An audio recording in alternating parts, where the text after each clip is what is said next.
Well, thank you for joining us this afternoon. This afternoon's webinar is going to be looking at Eco Church and Wild Christian, which are two schemes that are being run by Eco Church, by A Rocha.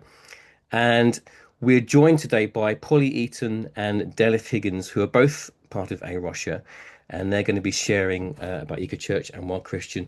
This session is particularly helpful for those churches who haven't experienced Eco Church at all, who haven't registered. So this will be a nice introduction to about what Eco Church is and how your church can be engaged with it. We've got a lot of churches in our diocese and in the diocese that we're working with who are part of Eco Church, and they've been seeing some great results through doing it.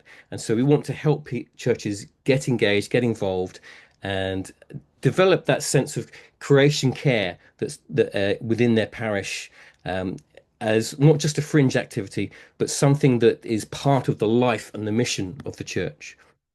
First of all, I'm going to introduce Delyth Higgins, who is the Eco Church Officer for Wales.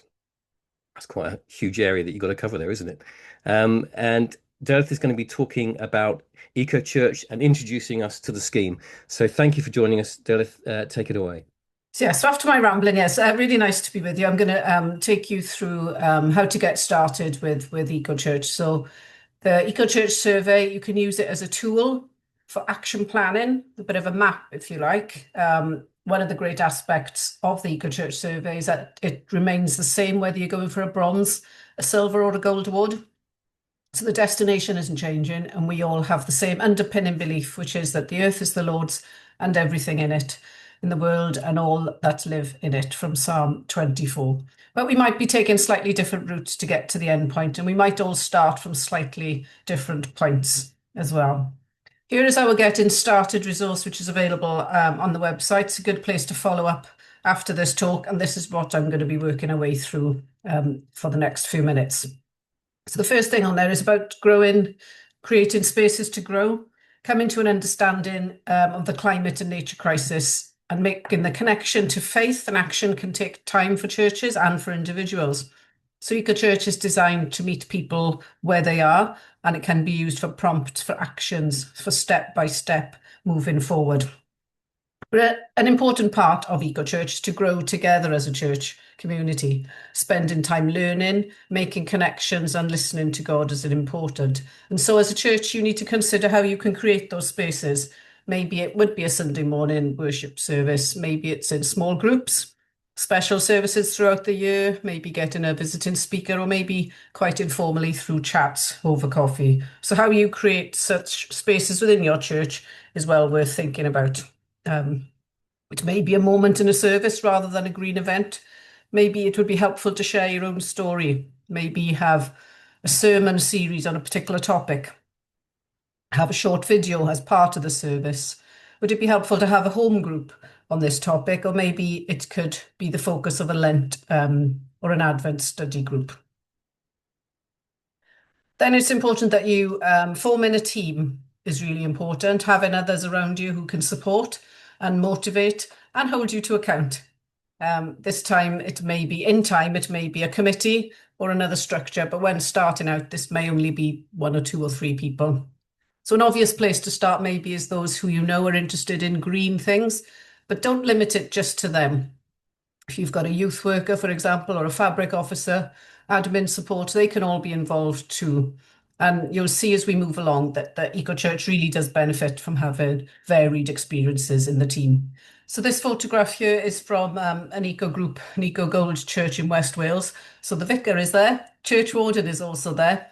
There's 2 community members that they discovered along the way. One of them has got expertise in botany and has offered the church fungi and wildflower identification sessions. And she's also instrumental.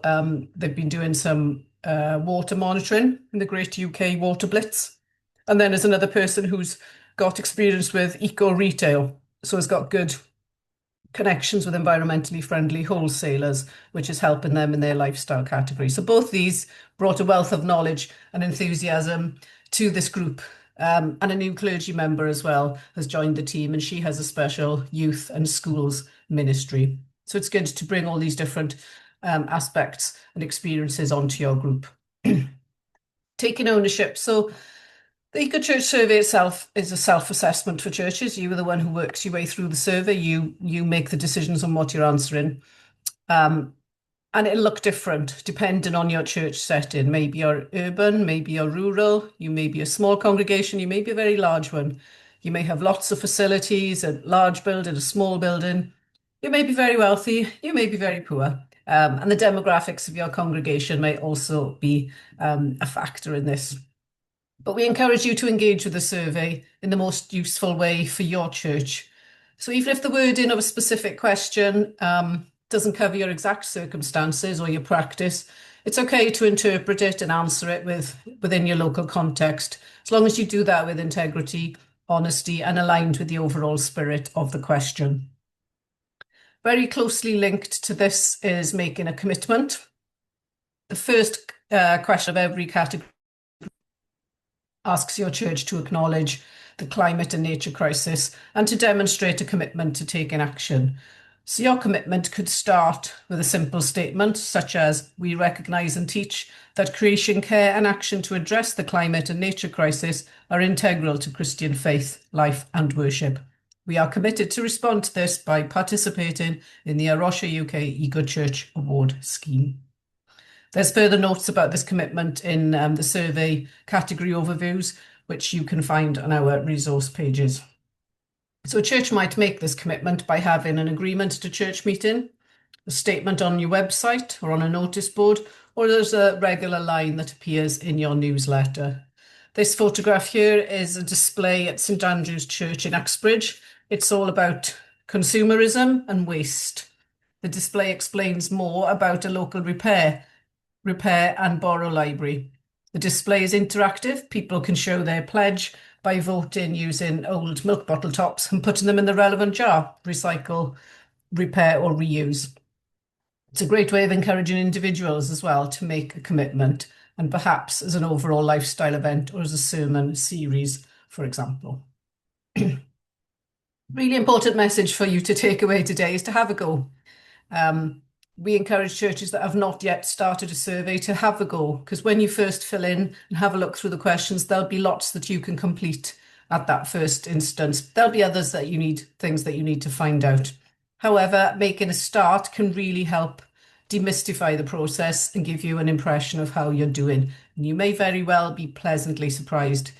Lots of churches do say to me, when I speak to them, they say, oh, we'll do X, Y, Z. Maybe we're due to change the lights in the vestry or have the windows draft proofed or something like that. And then we'll start looking at it. They seem to think they have to be at a certain level or need to be doing activities before they start, but that is not the case. We would definitely encourage you to have a go. Not all churches are starting from the same place. So some churches will be focused on saving money and reducing fuel bills. Others may be passionate about their church land. Others may be heavily engaged in local community or campaigning for fair trade, for example. And often this can depend on your context, your setting, your location, or your history, maybe. But once you've made your way through the survey, you'll have a sense of how you're doing and what areas may be easier than others. So we encourage you to use the survey questions as prompts for action and to take incremental steps. Perhaps choose one or two questions from each category that could help you formulate a goal for the coming year. So you don't need to be daunted by it. Think incrementally, and it's better to go slower and get this embedded within your church rather than a rush to tick boxes.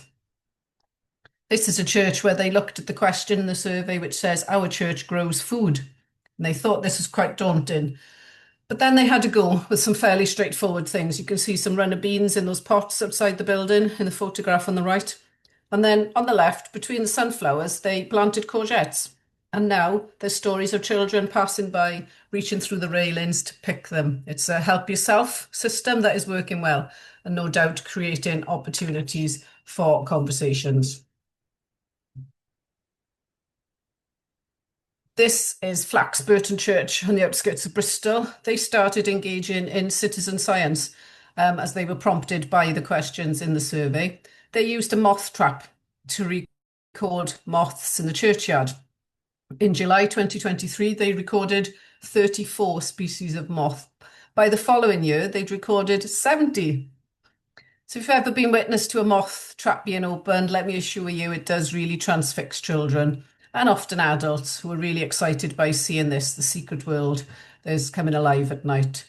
This engagement in recording has led to talks, information boards, illustrated prayer cards, and really innovative, creative exhibitions and projects. Last year, their Christmas card, as you can see on the screen there, featured a candle with moths fluttering around it. So they really used moths as a whole outreach and a mission tool and have used it in lots and lots and lots of different ways. So that was their prompt for action, because the more you know, the more you notice. Discovering and learning more about God's creation not only enables us to appreciate it, want to care and protect it, but to enjoy and celebrate it. So this church had said, we find that our mission and outreach in the community is increasingly built around our Eco Church programme, and it's spreading. Then we move on to making connections. Even though we structure survey into categories, they're not truly distinct and separate from one another, and the issues can often seek to address are interconnected. So, for example, if you held a citizen science action day in your churchyard, that might, the first instance, seem to be about monitoring species, which is in the land and nature category. But it'll also build community and community spirit, which falls into the community and global engagement category. Likewise, a special service during the season of creation would obviously fall into the worship and teaching section, but it could also be a space where you could share information with the congregation about a local refill shop or other kind of aspects of the lifestyle category. So understanding the connections within the survey can be useful to consider how actions you might take impact across different categories. This is St Mary's in Watford, a city centre church. They are surrounded by space which is owned by the council. They've got a lot of all the usual traditional urban issues, antisocial behaviour and pigeons, but they're collaborating to create a great heart through to Watford. They've worked with the local council to manage the land around in an environmentally friendly way, which is benefiting people and all who use the space. They've hosted an eco fair with many community groups and councillors. So building links and influence in local government sits in the community and global engagement category. But this obviously is also about land. Then moving on to collaboration, and this is in the sense of your community and who's around you, who you can work with, who's already doing some of this stuff, some of this action. Eco Church will be a richer experience and have a wider impact if it involves others, who can be a tremendous form of support and encouragement. So take a look at the environmental pages of your diocese website. Explore the Eco Church resources and stories. Use the Eco Church map. If you go onto the Eco Church website and platform, you can look at the map and look at the churches that are near to you. Reach out to some of those, even across denominations. Find out what other groups and organisations are in your local community. That could be a Friends of the Earth group or a Friends of a local park, wildlife trusts. Your local council may have local green groups. Contact them, see what they can do to help and how you can all work together. So it's not about doing it all yourselves, but it's about knowing what's around you and who's around you, who can be a source of support and strength, which in the end will help you on the journey and will help you run its entirety. So this is an example of St Michael's in the city in Liverpool. They collaborate with Faith for Change, who care for the churchyard as a community space, the local college where they run level 1 and level 2 horticulture training. So the church isn't doing everything themselves. They only have a small elderly congregation, but by partnering with others, they've created an incredible community garden and resource. They are transforming both the land and people's lives. This is Abergavenny and a multi-church silent prayer vigil a few years ago for one of Christian Aid's campaigns. And the churches there felt that more of them coming together in one place at the same time would have more of a powerful impact rather than working alone as individual churches, because there may only have been 2 from one church and 2 in another church, and that would have had hardly any effect. But by coming together and collaborating, they saw a big difference. Working with schools as well. This is the Climate Unity Globes, which were installed at St James's Church in the Diocese of Winchester. Inside and outside St James's Church, beautiful climate unity globes were installed for Creation Tide. This was to help worshippers focus and reflect. They were made by children at St James's Church of England School as their contribution to the Winchester School of Art 2025 exhibition, which was called Small World, Little Things, Big Difference. Some of these globes also contain creatures of the children included in the Tri-Wonder installation at the cathedral. Conversations were sparked, connections made, and sharing the action that other people can take. Another really important point is to make use of other resources. Please don't think that you're on your own at all. There are a huge plethora of organisations that can help. So apart from our own eco-church resources and guidance, but we have stories and we have examples that you can read all about the experience of other churches. But we don't have all the answers. As I said, there's a wealth of organisations, tools, schemes, and projects that you can make a part, that you can be a part of and use their information. Things like Great Big Green Week, Churches Count on Nature. And these can be tied in as well to be another prompt for action because those things tend to happen at the same time, specific times each year. So use the resources and the organisations that are around and about you. Lastly, we're going to look at celebrating. Since EcoChurch began, we've emphasised that celebrating your awards is an important milestone. We encourage churches to spend time in nature and celebrate creation, taking time to enjoy God's creation. And it's not only an act of worship, but can help us make deeper connections from which to spur us on to take more action. This is an EcoChurch Awards celebration at St Mary's, East Grinstead. They celebrated their award with a community picnic, invited other churches, leaders, MPs and councillors, and community groups. It's an opportunity to share what you've achieved, as well as to show appreciation to all those who've been involved. And just as I close, I want to draw your attention to a new resource that we've got, Celebrating Your Eco-Church Journey, that is now available on our website. So many great ideas in this document, everything from going on a pilgrimage to holding an eco fair or how to get creative or planting. So many different ideas there on how to celebrate the different levels of your eco-church journey. And so there is the top 10, the summary of how to get started with EcoChurch. As I said, this document is available on the website and all these prompts and all these different points that I've just been through there. Thank you very much. Thank you, Delyth. That's a really, really interesting, really informative introduction to what EcoChurch is all about. And certainly there were some hints and some ideas to get you started if EcoChurch is completely brand new to you, or if you're on your EcoChurch journey, you feel a little bit stalled, and you need some ideas to kind of get you motivated and going again. So thank you, Delyth. I'm going to introduce now Polly, who is the Diocese Officer for A Rocha, and Polly's going to be talking to a new initiative, reasonably new initiative that A Rocha have started just recently called Wild Christian. So, Polly, why don't you join us? Thank you very much. It's a pleasure to be with you all and to share a bit more about Wild Christian and the opportunity to talk about how we can use our voices as individuals. That's really the theme of us, of what I'm going to share with you and linked to Wild Christian.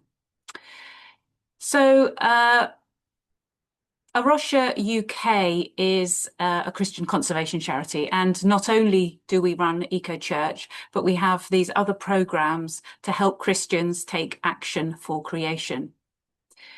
So as Delyth has explained, collectively we can work together as eco-churches, but I'm going to be sharing a bit more how we can go deeper as individuals and advocate for creation. I'm going to share with you some of the tools that are available to help you do this. If you are already a keen campaigner, I hope you'll find some encouragement here. perhaps some ideas or suggestions. But also you may be stirred to ask questions, so there will be time for that as well afterwards. So a few months ago, it was Sir David Attenborough's 100th birthday, and he has a career spanning 7 decades. His work has evolved from celebrating the wonder of nature to very urgent warnings about the nature decline and catastrophe that the biodiversity is facing across the planet. And I imagine David Attenborough has probably done more to raise awareness and inspire wildlife, the plight of wildlife, than many, many people have done. But I wonder who comes to mind when you think about advocates for nature and our planet. You might want to pop them in the chat if you think of them. When I asked this question recently, I had lots and lots of names that came out from people. We had Greta Thunberg, Jane Goodall, Wangari Maathai, Chris Packham, lots of people. So I wonder who inspired them. Earlier this year, I went to visit the home of garden of Gilbert White, and this home is not far from many of you, and I learned that he was an inspiration to David Attenborough. Reverend Gilbert White was born in 1720, and he's largely recognised as the father of ecology. So that's the study of interactions between organisms and their biophysical environment. And he uses something called observing narrowly as his scientific method. In other words, he talked about noticing. He wrote a book called The Natural History of Selborne that hasn't been out of print since it was published more than 230 years ago. And that book is a catalogue of everyday observations for a whole year. He was a minister. He drew deeply on his faith, and he saw the connection between our natural world and our creator God. David Attenborough said of him, "A man in total harmony with his world." So my next question to you is, who was Gilbert White influenced by? Well, the little church in the village of Selborne, St Mary's Church, gives the answer to that question. And as you can see from this window, it is St Francis of Assisi. So this beautiful window has 60 species of birds depicted in it, and all of those species are mentioned in The History of Selborne, the book that Gilbert White wrote. So awareness and appreciation of the natural world is something that has shaped these people's lives: David Attenborough, Gilbert White, Sir Francis of Assisi. And that noticing and appreciation is central to the work of A Rocha UK. But the other part of it that's central is that all these people have used their voice through books, through television, to encourage others to be aware of wildlife and nature, to appreciate worship. Yes, we want to encourage people to worship with all of creation, but also A Rocha UK wants to encourage you to protect and to influence and advocate for the voiceless. So what does the Bible tell us about advocacy and campaigning, if you like?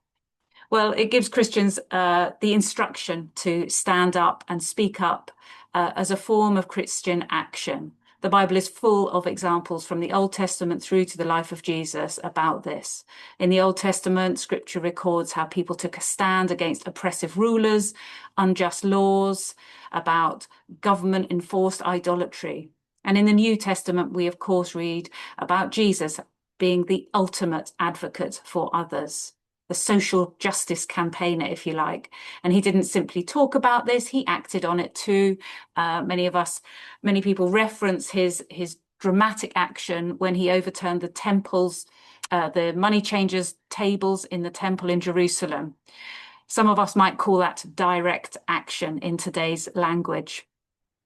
So our Christian protest or campaign is really a witness that all is not well in our world.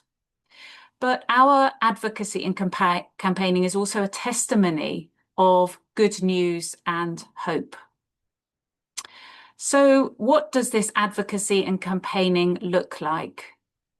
It's when we join together with others. We use our voices amplified with others to influence decision makers such as the government or powerful businesses, where we seek to make a difference nationally or internationally.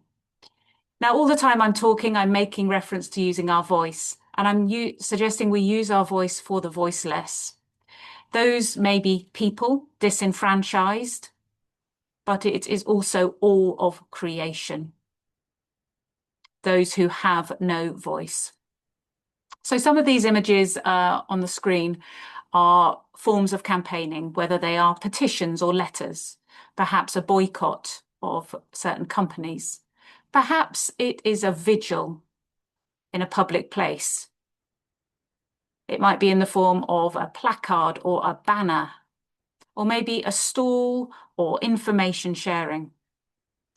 Some of these forms are maybe things that you are already personally engaged in. Some of you, when you look at these images, may be filled with a little bit of anxiety or uncomfortable. Some of these are very public-facing forms of using our voice, and others are far more behind the scenes or quieter ways of using our voice. I think that we don't necessarily need to do it all, but we do all need to do something.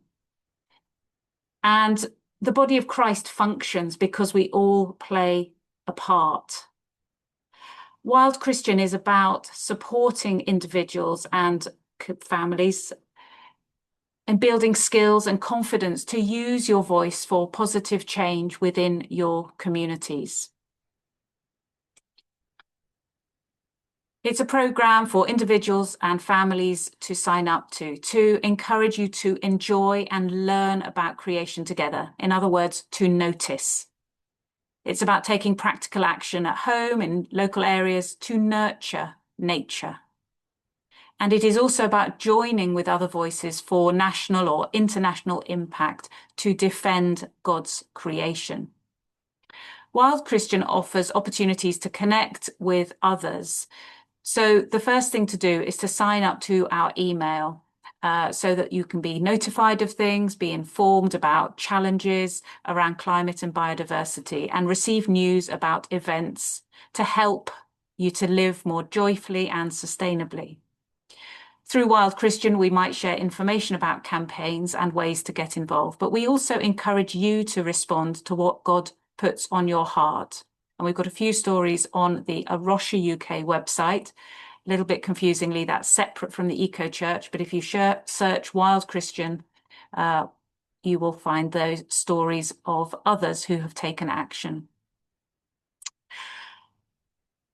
Just to say that this slide here is from a couple of years ago when A Rocha UK joined with a huge march in London called Act Now, Change Forever, that brought together thousands from faith groups. This slide is of the faith groups that came together, but that was part of a national movement of many environmental groups who came together to demonstrate the urgency of the climate and nature crises. So there's perhaps obvious link between Wild Christian and the Eco Church survey. As Christians who care about God's creation, we can sometimes feel that our voices are lost within the noise that exists. And that's why the Eco Church programme is a great way to strengthen our collective voice.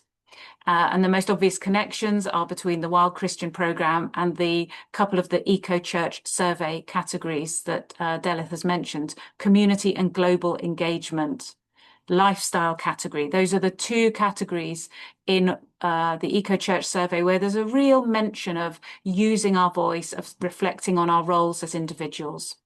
And I hope there's an interplay between them. Wild Christians influencing churches and eco churches growing wild Christians. One of the tools that has recently come under the A Rocha UK toolkit is the Creation Care Survey.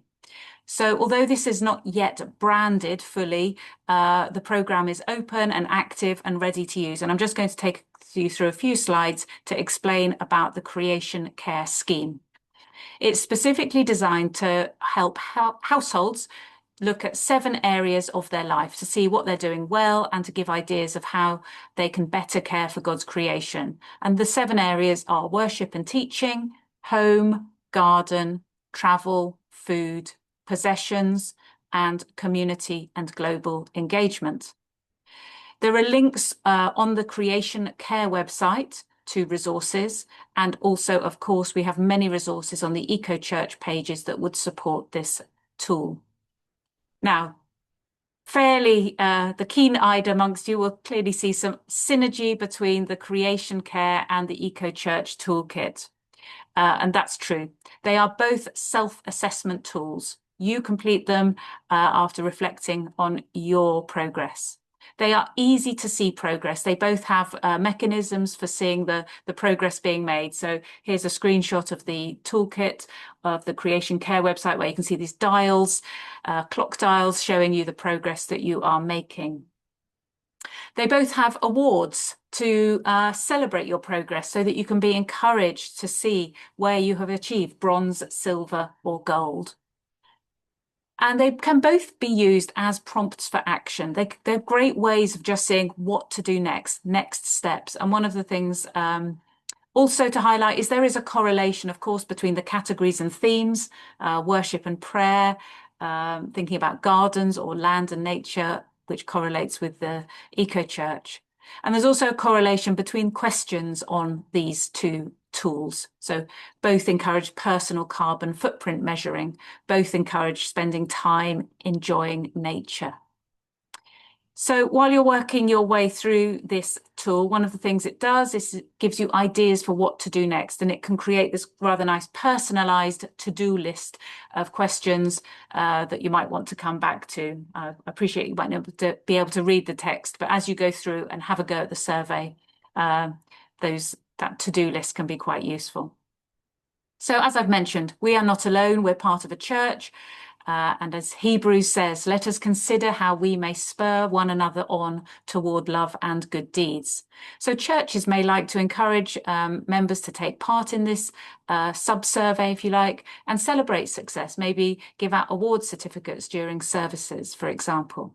So you can easily sign up on the Creation Care website and start your own survey.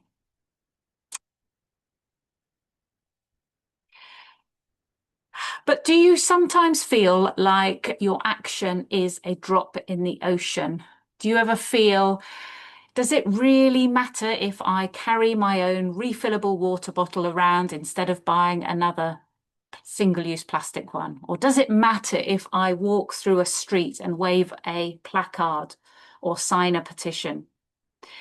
Going out of our way to respond to God's creation does take effort, and it perhaps even takes courage. But I would say from my own personal experience, I have found tremendous strength in joining with others, meeting like-minded people, and this has often spurred me on to take more action. But don't just take my word for it. I'm going to share with you some research that I think is really helpful to frame our individual and collective actions, to just help us step back and see how what we do personally fits together with the big picture. So I'm going to share with you some research that was carried out last year, published last year, I should say.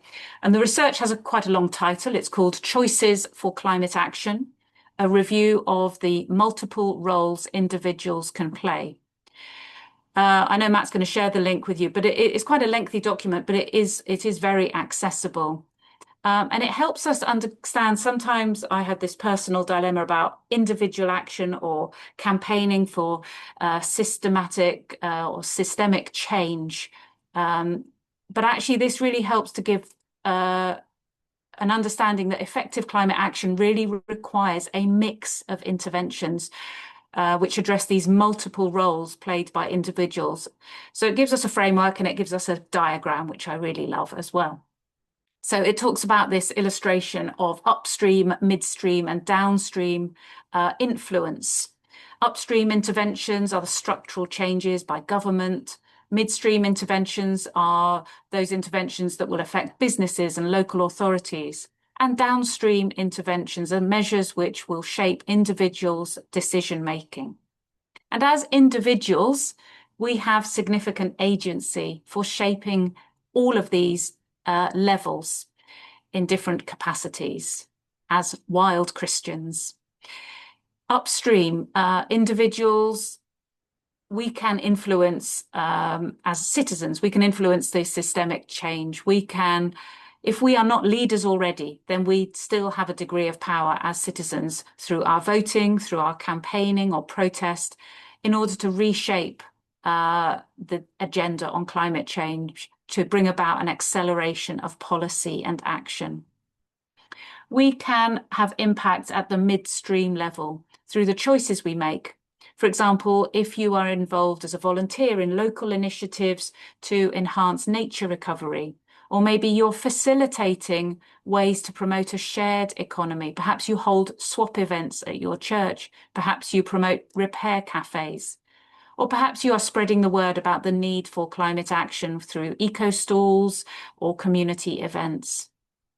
And as individuals, we, of course, influence downstream as well through our individual choices. We have an immediate impact on carbon emissions, thinking about the food we use or eat, the consumption, and our energy use, our shopping choices, transport. We have the capacity to make maybe high impact choices, thinking about maybe installing renewable systems in our own homes, such as solar, thinking about switching our pension or our savings. And we have influence in the smaller choices too. But I also want to mention that this impact, I think sometimes the underrated value here is the catalyst or the ripple effects of these individual choices that we make through our conversations with others, a friend, a neighbor, or a family member. By telling those people your why you are doing things is enormously powerful.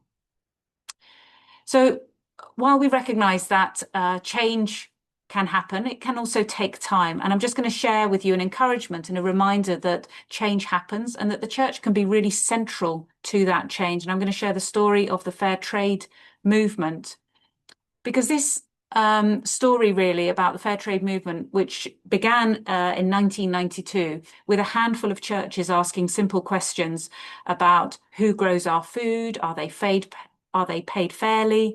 It resulted in a global shift in ethical trade. Small groups and individuals wrote letters. They held stalls and events. They changed their shopping habits. They built partnerships with producers. Small groups changed trade policy. Small groups changed consumer behavior and changed lives. Small groups and individuals can create big change. And more than 30 years ago, the fair trade movement started, and now the fair trade mark is mainstream. We see it, fair trade products, in all of our major supermarkets, and the UK sells or buys the highest volume of global fair trade bananas, tea, and sugar. And I just wanted to highlight it because the church was at the forefront of this campaign and remains so today. So hopefully you've seen how, as individuals, we have a valuable role, either within our households, our actions matter, or within our churches. But you need to be sustained too. And these 3 quick takeaways are just really to encourage you to do that. So please do sign up to our Wild Christian Communications on our website, where you can have news and sources of support and information. Utilize your local community networks, find like-minded people. That might be through local sustainability groups. Delyth has mentioned some of these. It might be through conservation groups or participating in things like Great Big Green Week and Churches Count on Nature. Work with your church's eco-church team. And just a final thought on this, that in today's world, I think it can be very challenging to be a wild Christian. And I think thinking about the content of news and information that you consume, we can make positive choices there too. There's loads of podcasts and books and people who can provide amazing support and information to spur you on. I just mentioned Positive News is one example of this. It's a physical magazine or an email, really inspiring global stories. So Gilbert White might influence you, but you too are an everyday influencer, and our choices matter. and they shape the decisions of those around us. So very finally, I'm just going to mention that in the autumn, A Rocha UK will be launching a new course for Christian environmental mobilisers.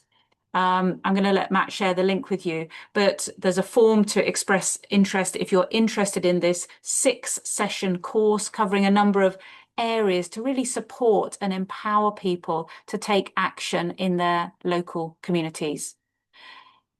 We're also going to be having a new resource from the Eco Church, which is also about campaigning and advocacy that should be coming out in the next few weeks as well. That's all for me. Fantastic. Thank you so much, Polly. There's so much there. Um, what really inspired me was the reminder that it's so easy to feel that us on our own are not influential at all. You know, we can have little to no impact in our attempts to live more ethically and more sustainably. And the reality is actually that we are, even if our social circle is small, if we're not using social media or anything like that, we still influence people every day. And it reminded me of the survey that Climate Outreach did last year, where they surveyed people about their views on net zero technologies and that kind of thing. And they found that three-quarters of the population were very much in favor of adopting net zero technologies to reduce our carbon emissions. But they also found that most of those people thought that they were the only people in their social circle that thought that way. And it's because they didn't engage in those kind of conversations with other people, or they thought that if they did raise it, other people would shout them down and be negative. And they didn't realize that actually most of the other people that they'll talk to about it will also be very positive and towards that kind of thing. And I think that's the same here, isn't it? Is that actually people really do want to look after nature. They really do want to care for creation and to live in ways that work towards the protecting nature and making sure that things that the climate weather systems, our food production systems, everything like that, all the things that are tied into this current climate crisis, that we work towards a healthy way of it happening. And so that encouragement to think of ourselves that we are influencers, even in our tiny little social circle that we have, is actually really, really powerful. I'm going to open to questions in a moment, but I've got one question actually, just as you're talking about advocacy, and I think one of the things that maybe some people, like you kind of mentioned it, that they maybe shy away from advocacy to a degree because they see the extremes of advocacy demonstrated, and I don't mean this in any way derogatory to Extinction. Um, uh, oh, I've forgotten the name of them. Christian Climate Action, maybe, or That Extinction Rebellion. it's yeah so you see lots of groups who are doing quite extreme things, Mm. and it's great that they're raising a profile of this, but also it to the majority of Christians it can look like quite an extreme way of living, almost it's beyond their comfort zone. Mm. Mm. How what are your thoughts on that? How should the normal Christian person, and use that as a very generalized statement, but how can a normal Christian person engage in advocacy without feeling that they're crossing over into something that maybe, they don't want to get arrested or anything like that? I know some people love that. They'd like to stand up for nature, and they're quite happy to get arrested on its behalf because Mm. it's Mm. raising that profile. But the majority of people are not wired that way. What kind of encouragement or thoughts do you have on that? Yeah, I think that I'd say two things come to mind about that. First of all, that those people probably did not, reach adulthood and think, I'm going to get arrested because of what I believe, and I believe that the church should move away from fossil fuels. If we give the example of one of the images there, which was Christian Climate Action campaigning for churches, they went on a journey, and as we all do, we deepen and engage our faith. And I think as Christians, we need to listen to what God is putting on our heart. Sometimes when I talk about this, I list things that are issues: plastic pollution, the states of our rivers, banking, finance, where our money is, the loss of biodiversity in the UK. There will be things that stir in you righteous anger. There will be things that stir in you. This is wrong. Those are the things that God is putting on your heart to take action on. Now, that action may be literally taking to the streets, but very often it is other ways of campaigning and advocacy. And as I say, using your voice for the voiceless. And that might be holding an information event to say, look at the state of the chalk stream in our local community or our area. What can we do about that? We can raise awareness. We can sign these petitions. That's the beginning, or that is part of campaign and advocacy. And it takes all these different spheres of engagement to raise awareness and bring about change. I don't think there is one, this is the way to do it. You know, quite often there's an issue and four people are taking four different approaches to it. I think it's great to join with others, but I also think that we will be moved in different ways. Yeah, those would be my sort of thoughts about that, really. I think it's a journey. We're all on that. People talk about ecological conversions, and those spaces to grow in our churches, those aha moments are crucial to that. That's why telling your story to others is part of that. That will spur them on. That's really good. Thank you. Peter, you have a question. Yes. Not so much a question as a kind of comment about something that's come up for me in my journey recently is something called the National Emergency Briefing, which is a film that is being shown at various settings around the country as part of a process to bring to the mind of government and to the broadcasters to present the issues nationally, so that it's recognised nationally to be a big issue. And I went to a showing of the film fairly recently down here in Portsmouth, and was able as a result of that to get hold of a copy of the film to show to a much smaller group that I regularly meet with. And the film, I think, is called The People's Emergency. Yes, that's right. Yeah. Wanted to bring that in. You. I think that's just so fantastic that you've mentioned that. And I've put the link in the chat for people who don't know about it. And I think what's so superb about that example is this is a national, it's a follow on from the national emergency briefings that were broadcast at the end of last year. And now it's a film, very accessible 40-minute film. But what's amazing about it is the attendance that is happening at these events. Hundreds and thousands of people are going to these. And very often churches are hosting them. So there's a wonderful opportunity for our mission to show we want to host this and broaden out the conversations to some next steps. So it's a great thing to highlight. Yeah, and also that a lot of MPs are being invited to these showings. I don't know if it's the one that you went to, Peter, but the one that in Farlington, in Portsmouth, they invited their local MP and they engaged in a conversation and discussion with them after the film was showing, which is it's a great opportunity to remind our MPs that we actually really do care about, because another survey that Climate Outreach did in their report last year showed that, was it Climate Outreach, or maybe it was a survey the Guardian did, but it showed that MPs don't think that we care about it as much as we actually do. And so having the opportunity to show that we really do care about this and we do want to see something happen is really important. So yeah, thank you, Peter. The national emergency briefing, Polly's just posted the link for that in the chat, and there are some showings going on around us, but if you want to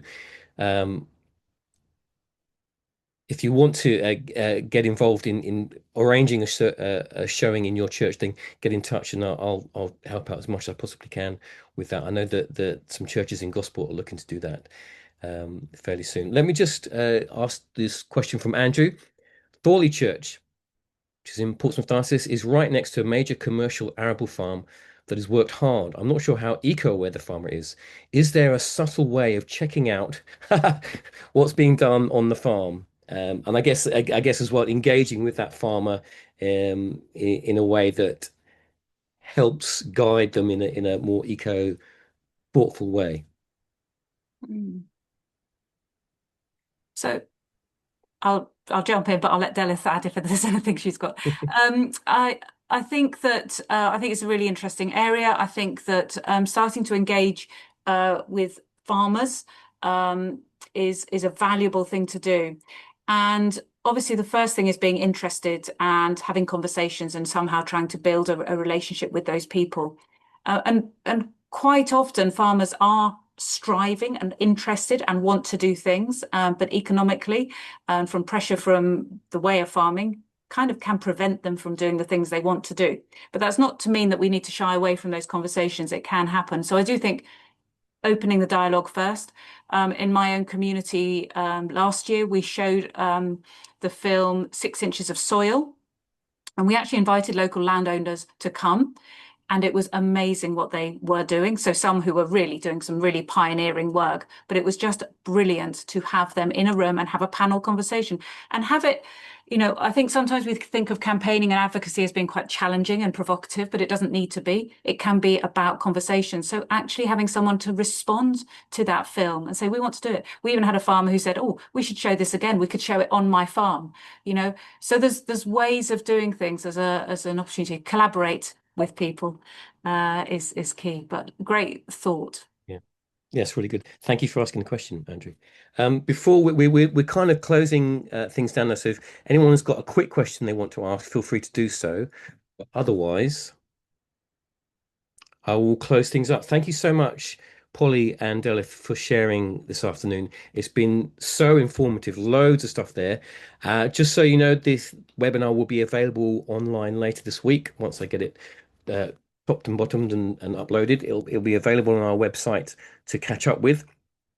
I wanted to just let you know as well quickly about a new thing that we are launching in the autumn, and that is kind of revitalizing our. It used to be called an Eco Champions Network, but we're calling it a Creation Care Champions Network.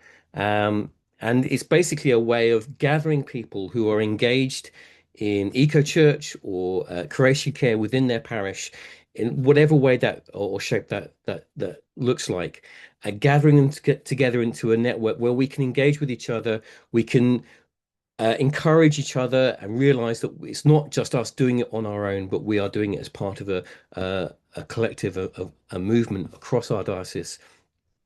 And so we want to gather people together, connect them together, help us encourage each other, share stories, share resources, and share training and all that kind of thing.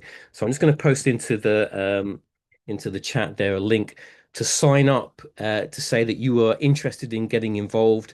We will do a proper launch in the autumn, but so there'll be more information coming out over the summer for that. But if you're interested in getting involved, we would love to have you on board. Our next webinar, a net zero webinar, is going to be in September. Let me just bring up my web page just so that I can remind myself what it is.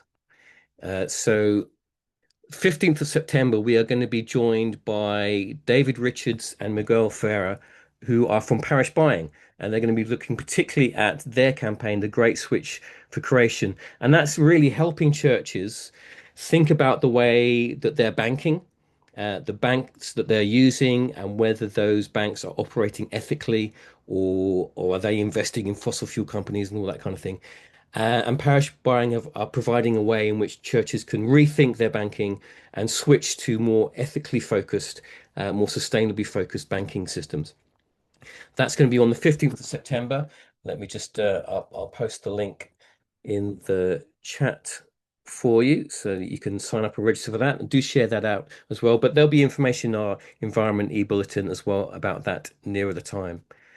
Thank you so much for joining us. Really appreciate you giving up your time to invest in creation care for your church.